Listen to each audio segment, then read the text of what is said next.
It's already 4:59 a.m. Sakto yung gising natin for our state management.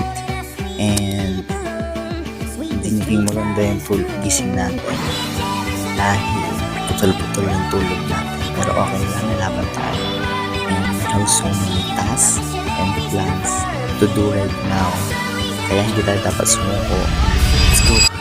So this is day 1 out of 365 days on our Project 100K. So as you can see, I just woke up at 4:59 a.m. Saktong-sakto sa state management natin. Meeting natin for our team. And syempre after that, ginawa natin yung meditation natin, yung workout routine natin and stretch routine natin. So ginawa muna natin yung mga responsibilities natin na kailangan natin gawin for ourselves. After that, ginawa natin yung responsibilities natin sa negosyo.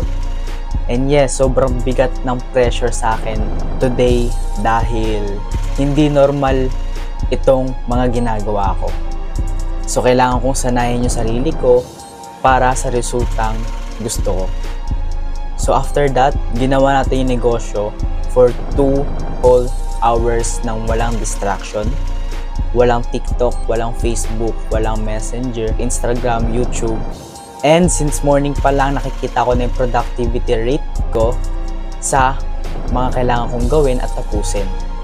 After nun, ginawa ko yung task ko dito sa isa sa mga school namin. Nag-take ako ng film dito sa isa sa mga school namin. So naging practice siya for me dahil na-explore ko skills na meron ako. So after that, afternoon to evening, yung blessings dumating. So what's the lesson here? Ang lesson lang dito, once you start a goal, once we set the plan, we should take massive action continuously. No distraction, just focus on what we can do about it. So that's all, and see you on the top.